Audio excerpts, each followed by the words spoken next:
Olá, tudo bem, meus caros?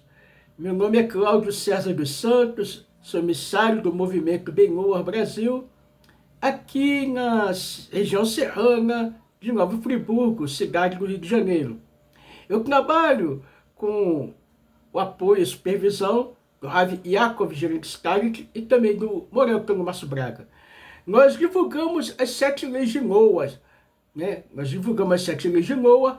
Faz 10 anos que saí do cristianismo e abracei o judaísmo.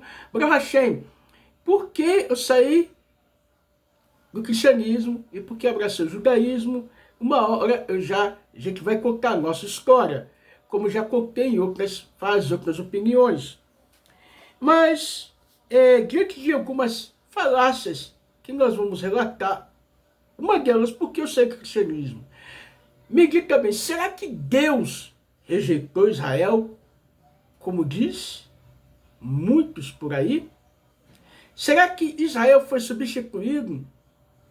Ou será que o livro, a Torá, que diz que é o novo, que é o Antigo Testamento, foi substituído por um novo? Vamos ver tudo isso agora. Deus rejeitou Israel? Imagina, gente, será?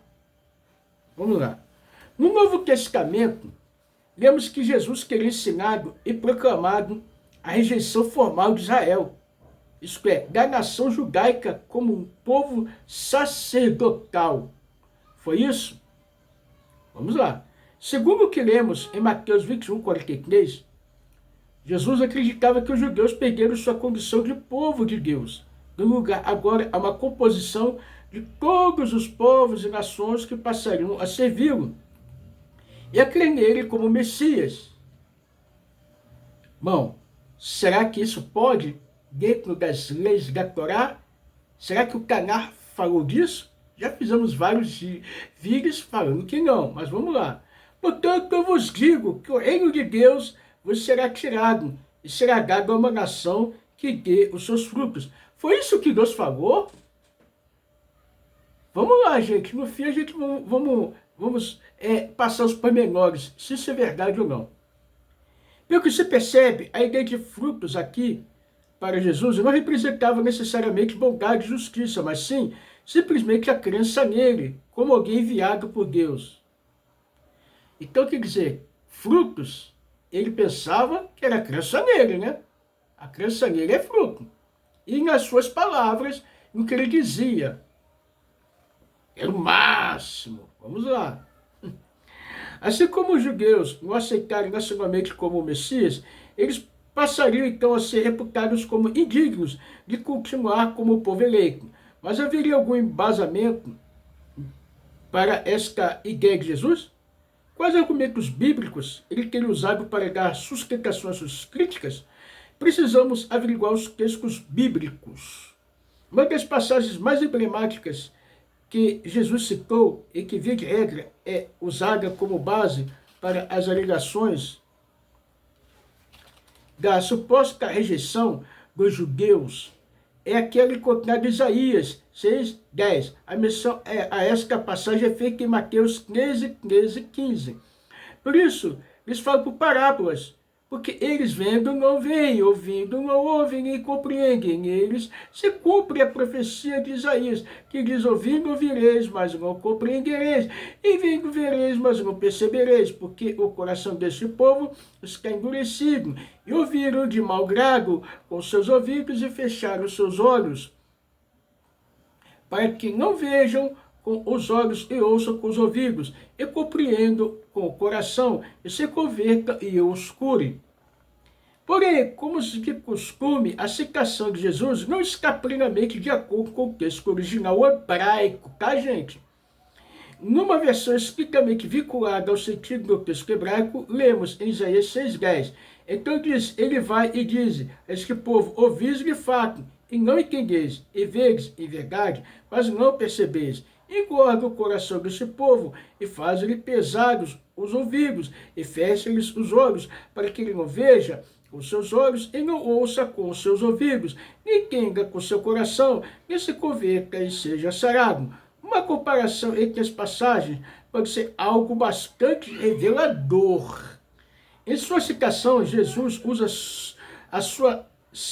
a situação como algo presente, ou seja, como se a passagem falasse ao seu próprio tempo. Será? A passagem não era do tempo dele, não, nunca foi. Vamos ver nos midrashos que está aqui. Vocês querem conferir? Querem ver no hebraico? Vamos lá. Ao dizer, ouvindo, ouvireis, cumprimentando com ideias de futuro, mas não compreendereis, a fim de enfatizar o resultado que pretende pelo fato dos judeus não aceitarem, quanto ao endurecimento de coração. O texto hebraico não fala exatamente isso, muito menos usa uma forma verbal de particípio passivo.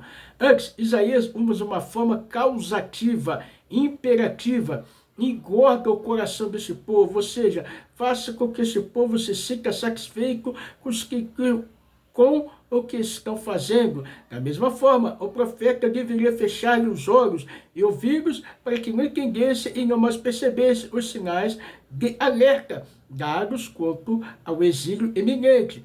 Todas essas ações foram ordens dadas ao profeta para que aquela geração não se percebesse mais sensível à sua mensagem. Vendo por esta perspectiva, aparentemente, a citação de Jesus poderia caber ao seu próprio contexto, aleatória e casuisticamente. Jesus pretende, com isso, declarar uma suposta condição irremediável quanto ao seu ministério. Os judeus não aceitam, isso seria o cumprimento da profecia de Isaías 6,10, mas não tão rápido. É importante continuarmos lendo Isaías 6, pois o verso 11 explica até quando isso ocorreria. Então disse eu, até quando, Senhor? Respondeu, até que sejam desoladas as cidades e fiquem sem habitantes e as casas sem moradores, e a terra seja toda assolada. Isaías 6,11. Vamos lá, gente, que legal, hein? Ao omitir o verso 11 em sua citação, Jesus deveria fazer com que sua audiência pense que aquela situação lá de Isaías 6, que passou há 700 anos antes dele, continua até seus dias. Ou seja, que Isaías teria profetizado que os judeus o rejeitariam. Esta omissão, porém, traz muito dano ao correto entendimento no contexto da citação. Haveria um fim para aquela situação, pois é exatamente isso que o profeta quer saber, quando pergunta até quando. E o melhor é que temos uma resposta de Deus, até que as cidades sejam desoladas, que cidades, as de Judá, por qual motivo? Por conta da invasão dos opressores da Babilônia, que promoveriam o exílio dos judeus, e isso quase 7 séculos antes. Esta expressão até quando, naturalmente, limita aquela situação. Após o exílio, como lemos, aliás, em várias passagens, os que antes eram cegos e surdos quanto à mensagem dos profetas voltariam a ver, isto é, entender e ouvir, isto é, voltariam a dar ouvidos aos avisos divinos. Talvez o mais importante dessas passagens seja Isaías 55:5. Vamos lá, gente? Então os olhos dos cegos serão abertos, os ouvidos dos surdos se abrirão. Isaías 55:5. E, embora muitos possam pensar aqui, estaremos tratando de cura física, não necessariamente. Estamos tratando de cura espiritual, necessária para que o retorno do exílio se processasse. Confirmamos isso pelo fim deste capítulo 35. No verso 10, onde lemos, e os resgatados do Senhor voltarão e virão a Sião com júbilo. A conclusão desta passagem não trata de Jesus, seja de sua aceitação ou rejeição pelos judeus. O foco é o retorno do exílio e o ponto final. Israel, salvo com eterna salvação, fazendo contraponto à teoria de Jesus, refutando seus argumentos. Isaías 45:17 diz, porém, Israel é salvo pelo Senhor, como eterna salvação. Por isso, não sereis envergonhados, nem confundidos em toda a eternidade. Israel não será confundido em toda a eternidade. Ah, gente, que gozinha daqueles que acharam que Jesus estava certo. Que gozinha, vamos chorar, sniff, sniff. Não. A coisa é séria, gente.